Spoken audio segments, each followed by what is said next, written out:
ముఖ్యమంత్రి చంద్రబాబు నాయుడు మంత్రి నారా లోకేష్ నేతృత్వంలో సింగపూర్ పర్యటన జరిగినప్పటికీ ఏపీకి ప్రత్యేకంగా చెప్పుకోదగ్గ స్థాయిలో పెద్దగా ఏది ప్రయోజనం చేకూరలేదు అన్న ఒక అభిప్రాయం. అయితే ఇండియాకు తిరిగి వచ్చిన తర్వాత ఏపీకి వచ్చిన తర్వాత మంత్రి నారా లోకేష్ ఒక సంచలనమైన ఆరోపణ చేశారు. మేము సింగపూర్ లో పర్యటిస్తూ ఉన్న సమయంలోనే వైసీపీ నాయకులు కొందరితో ఈమెయిల్స్ పంపించారు.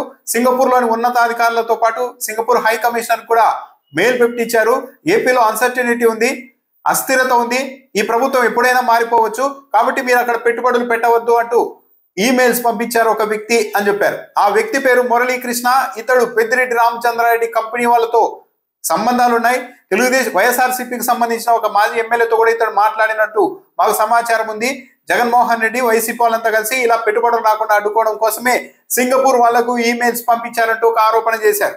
అయితే ఈ ఈమెయిల్ పంపించిన వ్యక్తి ఎవరు అన్న దానికి సంబంధించి వైఎస్ఆర్సీపీ డేటా మొత్తం బయటకు తెచ్చింది. ఈయన కరుడు గట్టిన తెలుగుదేశం పార్టీ అభిమాని, తెలుగుదేశం పార్టీ చేతిలో మోసపోయిన ఒక వ్యక్తి. ఈయన పేరు ఇతని చిలకలూరిపేట కానీ చెప్తున్నారు. ఇతని పేరు మురళీకృష్ణ చౌదరి, రావి మురళీకృష్ణ చౌదరి. ఈయనకు చిలకలూరిపేటలో చాలా ఖరీదైన ఏరియాలో ఒక పెద్ద కాంప్లెక్స్ ఉంది. అయితే ఈ భవనాన్ని తెలుగుదేశం పార్టీ స్థానిక ఎమ్మెల్యే కబ్జా చేయడానికి ప్రయత్నిస్తున్నారని చాలా కాలంగా ఈయన పోరాటం చేస్తూ ఉన్నారు. ట్విట్టర్లో కూడా బహిరంగంగానే ఆరోపణలు చేశారు. దాంతోపాటు గత ఏడాది హోంమంత్రి అనితకు కూడా ఫిర్యాదు చేశారు. తాను చంద్రబాబు నాయుడు కోసం, తెలుగుదేశం పార్టీ కోసం ఏ స్థాయిలో పనిచేసింది అనే దానికి సంబంధించి ఆయన ఫోటోల్ని కూడా సుదీర్ఘంగా ఈ మధ్య కాదు కొన్ని దశాబ్దాలుగా తెలుగుదేశం పార్టీ కోసం తాను పనిచేస్తున్నానంటూ ఆయన ఫోటోలు పెట్టారు. నారా లోకేష్తో కలిసిన ఫోటోలు పెట్టారు, చంద్రబాబు నాయుడు గారితో కలిసిన ఫోటోలు పెట్టారు. గతంలో తాను తెలుగుదేశం పార్టీ జెండా ఎలా మోసింది, ఎలా పనిచేసింది అన్న దానికి సంబంధించి కూడా ఆధారాలు ట్విట్టర్లో పెట్టారు. ఇలాంటి నాకు సంబంధించిన కాంప్లెక్స్ ని, భవనాన్ని కబ్జా చేసేస్తున్నారు, ఫిర్యాదు చేసినా ఎవరూ పట్టించుకోవడం లేదు అంటూ ఆయన ట్విట్టర్లో చాలా కాలంగా వాపోతూ ఉన్నారు. చంద్రబాబు నాయుడు గారిని ఉద్దేశించి కూడా ట్వీట్ పెట్టారు. సార్ చంద్రబాబు నాయుడు గారు, తెలుగుదేశం పార్టీ జెండా మోసి ముసలివాడినయ్యాను, నా పిల్లలతో కూడా మోయిస్తున్నా, నాకు సహాయం చేయండి, హైకోర్టు ఉత్తర్వులను గౌరవించండి అని మీ శాసనసభ్యులకు, పోలీసులకు, మున్సిపాలిటీ వాళ్ళకి చెప్పండి అంటూ కూడా ఆయన ట్విట్టర్లో విజ్ఞప్తి చేశారు. కాంప్లెక్స్ భవనాన్ని కబ్జా చేయబోతున్నారు, ఇది పూర్తి అన్యాయం అంటూ ఆయన పెద్ద ఎత్తున ఇది చేశారు. తన తల్లిదండ్రుల్ని కూడా ఇబ్బంది పెడుతూ ఉన్నారు. కనీసం కంప్లైంట్ ఇస్తే పోలీసులు కంప్లైంట్ కూడా తీసుకోలేదు. డైల్ 100కు ఫోన్ చేసినా కూడా మా తల్లిదండ్రులకు సాయం అందలేదంటూ కూడా ఆయన వాపోయారు. ఆయనే, ఆ మురళీకృష్ణ చౌదరినే సింగపూర్ అధికారులకు ఫిర్యాదు చేశారు.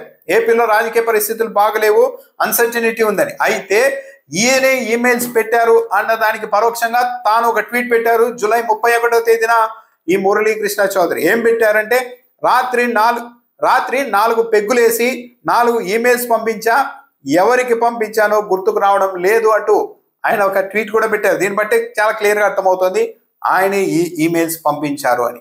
ఇప్పుడు వైఎస్ఆర్ కాంగ్రెస్ పార్టీ ప్రశ్నిస్తోంది. అంబటి రాంబాబు ప్రెస్ మీట్ పెట్టి మరి ప్రశ్నించారు. నారా లోకేష్, ఇప్పుడు సమాధానం చెప్పు.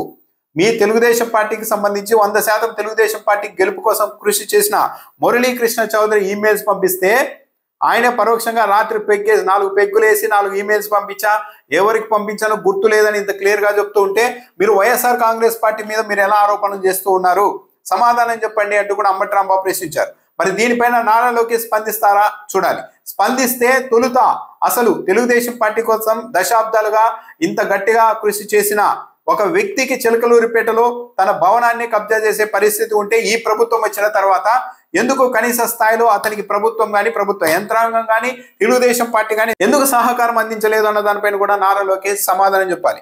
ఒకవేళ ఇదంతా జరిగి ఉంటే తెలుగుదేశం పార్టీ స్థానిక చిలకలూరిపేట స్థానిక నాయకులు, ఎమ్మెల్యే, తెలుగుదేశం పార్టీ అగ్రనాయకత్వం వైఖరి వల్ల ఈ మురళీకృష్ణ చౌదరి ఇలా విసుగు చెంది అసహ్యం వేసి ఇలాంటి మెయిల్ ఏమన్నా సింగపూర్ అధికారులకు పంపించి ఉండవచ్చు. దీనికి మొత్తం కారణం తెలుగుదేశం పార్టీ వాళ్ళే అవుతారు. ఒక తెలుగుదేశం పార్టీ కార్యకర్త ఇంతకాలం పనిచేస్తే ముసలివాడినైపోయాను, మా పిల్లలు కూడా ఆ జెండాను మోస్తూ ఉన్నారు, అయినా అన్యాయం జరుగుతోంది, మా భవనాన్ని కబ్జా చేస్తున్నారని ఇన్ని నెలలుగా వేడుకుంటూ ఉంటే ఎందుకు న్యాయం చేయలేకపోయారు? ఇలా న్యాయం జరిగినప్పుడు ఇక ఎక్కడ మనకు న్యాయం జరిగే పరిస్థితి లేదు అన్నప్పుడే ఒక మనిషి ఇలా హద్దులు దాటి మరీ వెళ్ళిపోయే అవకాశం ఉంటుంది. ఆ కోపంతోనే బహుశా మురళీకృష్ణ చౌదరి సింగపూర్ అధికారులకు మెయిల్ పెట్టి ఉండవచ్చు. దీనికి వైఎస్ఆర్సీపీతో ఇతనికి లింకులు ఉన్నాయని చెప్పడం, ప్రచారం చేయడం చాలా ఈజీ. కానీ ఇతని మూలాలు మొత్తం తెలుగుదేశం పార్టీలో ఉన్నాయి. ఈ ఘటనలు జరిగిన తర్వాత తెలుగుదేశం పార్టీ మీద అసహ్యం వేసి ఆయన వ్యతిరేకంగా మారి ఉండవచ్చు. దానికి కూడా పరోక్షంగా కారణం తెలుగుదేశం పార్టీ నాయకులే అవుతారు.